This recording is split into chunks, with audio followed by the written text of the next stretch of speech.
I'm going to say this. Not all the time I do agree with what Dr. Umar Johnson have to say sometimes. But in this instance, I do agree on what he said about this video that I'm about to let you people watch. And please make sure you follow this page if you like content like this, and please share it. And also follow me on YouTube. Let me know your thoughts on the comment section. I know people are not going to like it, but man, watch this video all the way to the end and tell me what you think about it. Issue of predicament is not enough black men to go around. So if a sister wants an American African brother, she don't want my African brother, my Caribbean brother, my South Central American brother. She's going to have to consider a polygynous arrangement. Now, when I say that, the feminists go off. They go crazy. Absolutely. But I want to challenge the feminists. I got to push back on my radical black feminists, because the same sister who says she will not partake in polygyny will willingly date a married man. I've seen it. So help me understand where you are against plural marriage, but you have no problem being the undercover mistress for a man who you know is married. You Please, I don't have any time for any gossip now. Eh? Yes. Look at you. see that? Wow. So do you know what that tells us? What? You're not against polygamy. You're for polygamy as long as nobody know you're practicing it. So that's called hypocrisy. Wow. Damn. A lot of our sisters are polygynous hypocrites. Get out of here. Get out of here, man. Shit, I'm sorry. I will do it if nobody knows, but if you ask me to stand up and be accountable to the community, I'd much rather not.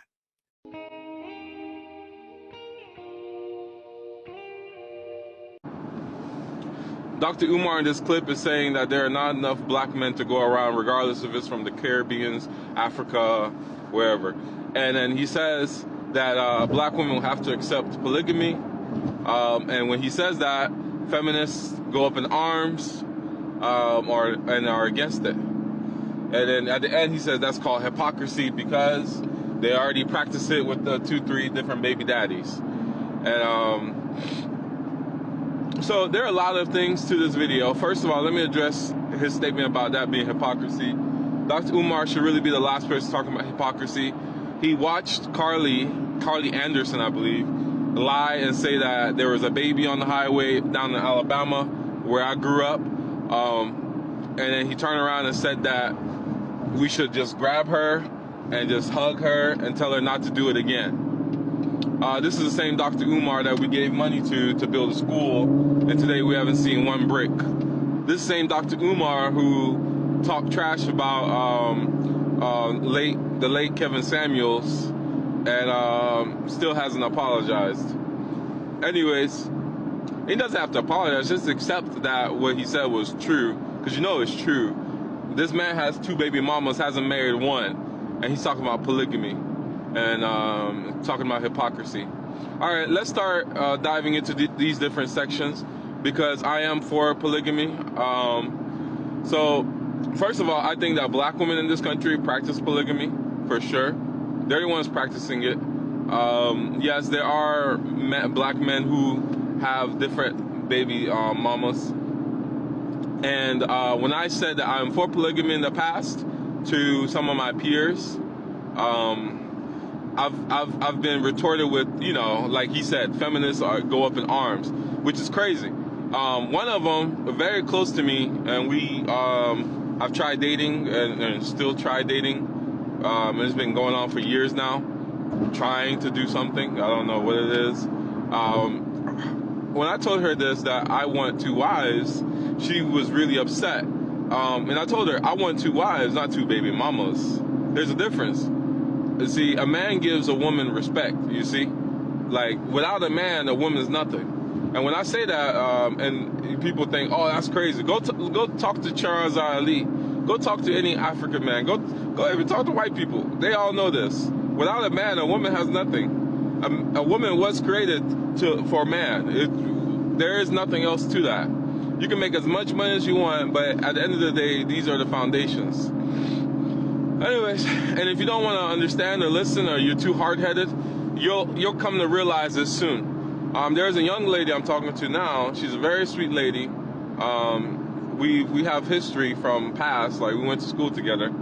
She has a child, and she says, I was literally talking to her yesterday. She said that 5, 6, 7 years ago, I was a hardcore feminist. But after I had my baby, I changed everything. Like I come to realize that a lot of the things that the feminist people are pushing were wrong. I want to be home with my child. I don't want to be working 40, 60, 70, 80 hours a week. I want to be here to see my child talk and walk, and it gives me anxiety not to. I put my child in child care, and that was horrible. My child got sick the first day there, and it was expensive. Like Kevin Samuel says, $2,000 up here. It's $1,000 down there a month per child for child care. Yeah, because I mean I've seen it. Because I have so many single baby mama friends now because nobody's getting married. So all the women at my age are single with a baby, talking about strong and proud. So I know from face value, firsthand, how much these things cost. It's $437 a week up here. If you have a voucher, you can maybe get it down to $150, like a child, like one of those. Like a child. I don't want to say child. What's coming to my mind is child support voucher, but that's not what it is. If you have a welfare voucher, something of that nature. Up here, Montgomery County and some other counties in Maryland offer some sort of relief to help you, combat that really high, expensive cost. So I know one woman who gets child care for $150 per child. So anyways, and then I just had an argument with a lady that my parents tried to arrange marriage with me like a year ago, and I said no from the beginning. Why? Even though she's Igbo or whatever, she's overweight, she's wearing wigs. I could tell she was mean and aggressive. I could just tell. Whenever you come with a bill like that, you're mean and aggressive, you're not feminine. Well, I'm nice, so I always try to be nice to people and relate, regardless of what I've already preconceived about you. I still give you an opportunity to be my friend. So we were talking. She hit me up a couple of times after the initial, like me just being nice for a month and just talking. After that, I just, slowly fade into the background. Well, she hit me up asking me for financial advice, so I helped her out, gave her everything I needed to give her, helped her set up her 401k and gave her some advice of where she should put her money, helped her set up a high interest account so that she can get actual benefit from trying to create savings, putting money aside. Anyways, we meet up at Starbucks. She buys my drink, as a thank you, so I appreciate that. And then we go on to sit down and talk. And the entire time she's raising her voice and dominating me in the conversation. Like the whole Starbucks can hear her. And it was very uncomfortable because she was really upsetting me. But I just kept it tonal, like room temperature, room level. And, because she has no awareness of the situation she's in. I even asked her, would you walk up to a lion and say, hey, would you walk up and touch a lion? She said, what does that mean? I'm like, so men are tens of times stronger than you. So why are you always escalating in your voice? Like we're having a casual conversation here. Anyways, and one of the things that we talked about was, the whole first 5 years of a relationship. And she didn't like that. She said she wanted to be out and working. And I was like, well, your kid's going to come home speaking Spanish. She's going to get sick. Everything I just said. She was just so angry, so mean, And I just kept it casual. And then when I got home, I blocked her and everything. I said thank you and blocked her and everything. Because I don't like, and a part of one of our conversations too, she said that, well, apparently men are just in relationships 50-50 beating on their wives instead of just walking away. So I walked away because she was infuriating me, So I was like, whatever you're doing, you obviously don't understand what situation you're putting yourself in. So I'm going to move away before you get me in trouble. And the girl I talked to yesterday, her man didn't walk away, And that's why you end up in these single baby mama situations, because women, you don't understand the position you are in the relationship. And yes, there are less men than women. However, the ones who do have babies with your men, the reason why it's not working out is because you keep putting yourself in a masculine situation. And then if the man reacts, right, because without money, without anything, like at the end of the day, all we have is our masculinity. And men don't talk to each other the way women talk to men. men already know there's a danger, but women are oblivious to that.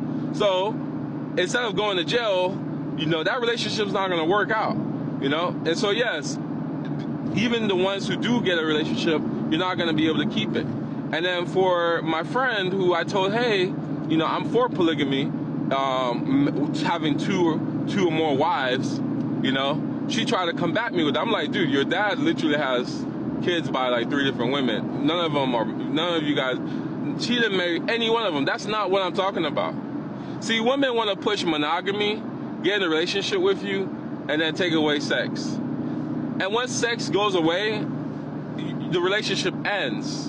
And so I tell women right up front that you can't satisfy my need, and also you don't want me to be up under you. So I want 2 wives, because I want 10 kids. And it makes sense. But the laws here don't support it.